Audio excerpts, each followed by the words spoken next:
Halo semuanya, pada video kali ini saya akan menjelaskan proses pengerjaan dan juga hasil dari tugas praktikum lab 3 mengenai sensor gerak menggunakan peer sensor dan juga buzzer. Nah, di sini dapat kita lihat alat dan bahan yang saya gunakan pada praktikum kali ini. Yang pertama ada kabel micro USB, lalu ada ESP32D, kemudian ada peer sensor, ada juga small breadboard, beberapa kabel jumper, dan tentunya ada buzzer. Nah, untuk mempersingkat waktu, di sini saya sudah menyusun rangkaiannya.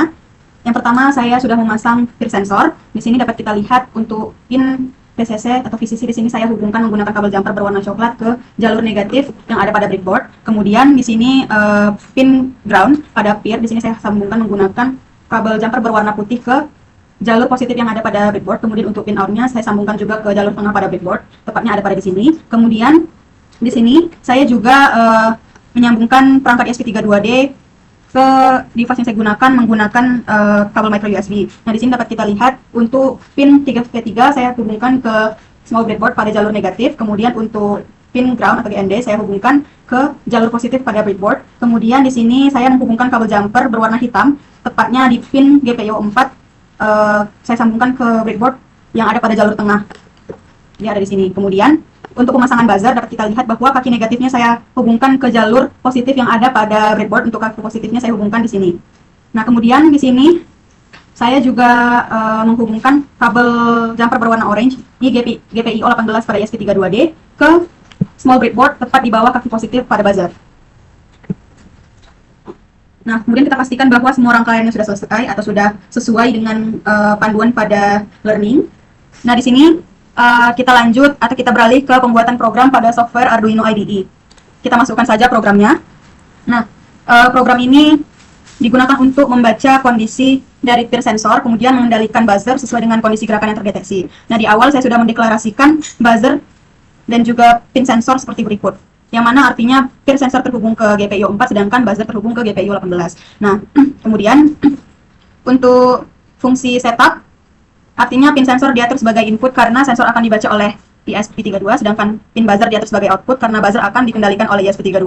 Nah, selain itu untuk serial begin 115200 digunakan untuk menampilkan hasil pembacaan sensor pada serial monitor. Nah, di sini di sini fungsi loop, artinya program membaca kondisi peer sensor menggunakan digital read sensor dan menyimpannya ke dalam variabel kondisi. Nah, jika nilai kondisinya high seperti ini, itu tandanya sensor membaca atau mendeteksi gerakan kita. Nantinya program akan menampilkan pesan seperti mendeteksi gerakan. Lalu kondisi buzzer pada saat ini yaitu dalam keadaan mati. Nah, jika nilai kondisinya low, maka program akan menampilkan pesan tidak ada pergerakan jika sensor mendeteksi tidak ada pergerakan. Nah, nantinya pada kondisi seperti ini buzzernya akan menyala. Lalu selama 1 detik, kemudian mati juga selama 1 detik. Yang mana nantinya buzzer akan berbunyi secara putus-putus. Jadi pada praktikum ini buzzer akan berbunyi saat tidak ada pergerakan dan akan berhenti saat sensor mendeteksi gerakan. Nah, setelah programnya selesai, kemudian langkah berikutnya kita bisa langsung verify. Kita tunggu sampai proses compiling sketch-nya berhasil.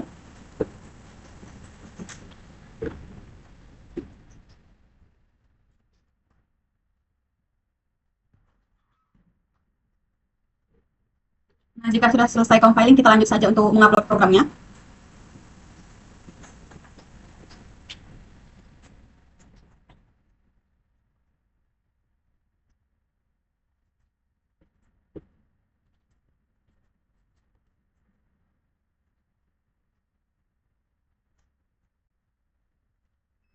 Nah, setelah selesai uploading, di sini kita buka menu tools, lalu kita buka serial monitor. Nah, di sini kita bisa lihat bahwa tidak ada pergerakan, itu tandanya buzzer ataupun si sensornya ini mendeteksi tidak ada pergerakan yang terjadi, sehingga hasil yang kita dapatkan adalah buzzer berbunyi selama 1 detik dan dimatikan selama 1 detik. Itu disebabkan oleh kondisi sensor yang saya letakkan ke bawah seperti ini. Jadi sensornya tidak bisa mendeteksi pergerakan yang ada. Nah, kemudian di sini saya akan coba untuk membawa sensornya menghadap ke saya. Nah, jika sensornya menghadap ke saya, maka sesuai dengan yang saya bilang sebelumnya, sensornya itu mendeteksi adanya gerakan dapat kita lihat pada serial monitor. Nah, itu tandanya si sensornya mendeteksi gerakan, kemudian buzzernya berada dalam keadaan mati. Berdasarkan hasil praktikum yang sudah kita lakukan, rangkaian dan program yang dibuat telah berhasil dijalankan dengan baik. Peer sensor dapat membaca kondisi gerakan dan buzzer dapat bekerja sesuai dengan logika program yang telah dibuat. Sekian hasil praktikum dari saya. Terima kasih.